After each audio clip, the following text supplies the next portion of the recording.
Hi everybody. Today we are going to be doing something called a texture rubbing.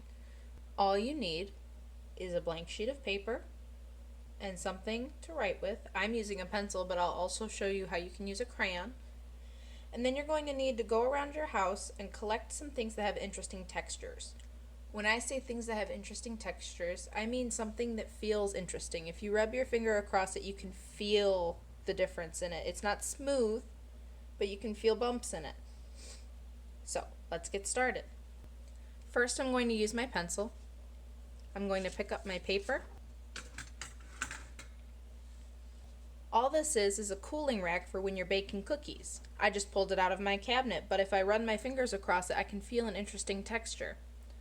So all I'm going to do is I'm going to put my paper on top, and I'm going to use my pencil, and I'm not going to hold it like I normally would to write. I'm going to hold it kind of on the side, and I'm going to use this edge. I'm not going to use the point of my pencil. All I'm going to do is I'm going to hold my paper nice and firm, not let it move, and I'm going to rub my pencil back and forth. And you can start to see that cooling rack lines coming through the bottom.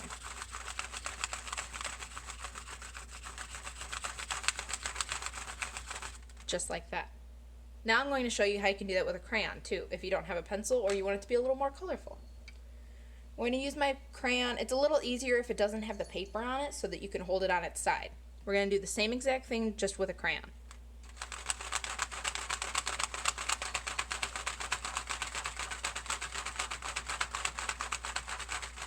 Perfect.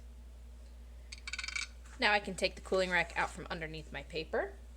And it's really important that you write down what you got this texture from. So I'm just going to write cooling rack next to this. And I'm going to put a little arrow so that I don't make a mistake and think that's something else.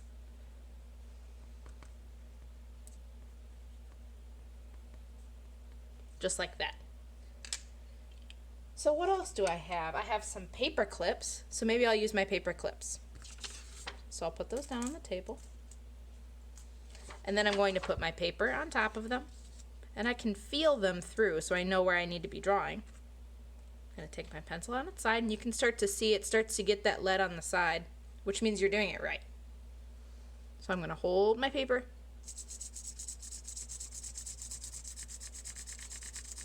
You can start to see the paper clips underneath. Where's my other one? There it is. Just like that. I wonder if it will work better with the crayon. So I'm going to move my paper.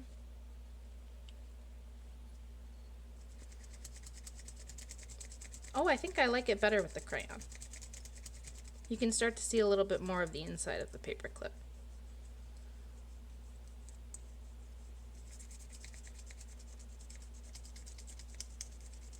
Just like that. Move those.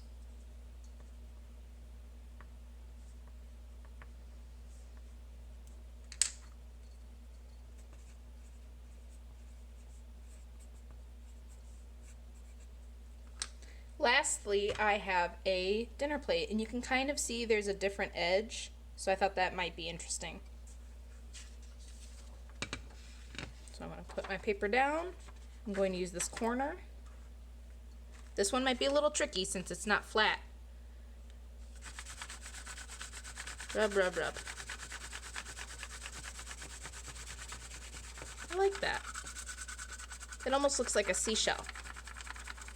So maybe if I was making a drawing with a seashell in it, I could use this texture. Very nice. Now let's try it with the crayon. I'm going to rotate my paper.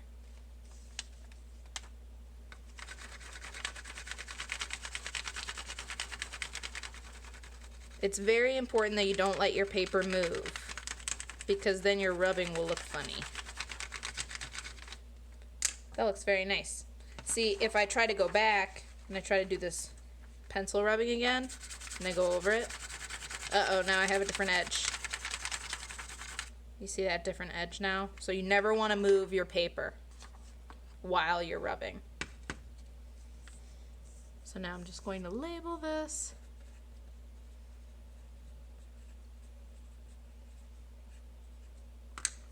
You do not have to do each one twice. I'm just doing that to show you the difference between the crayon and the pencil.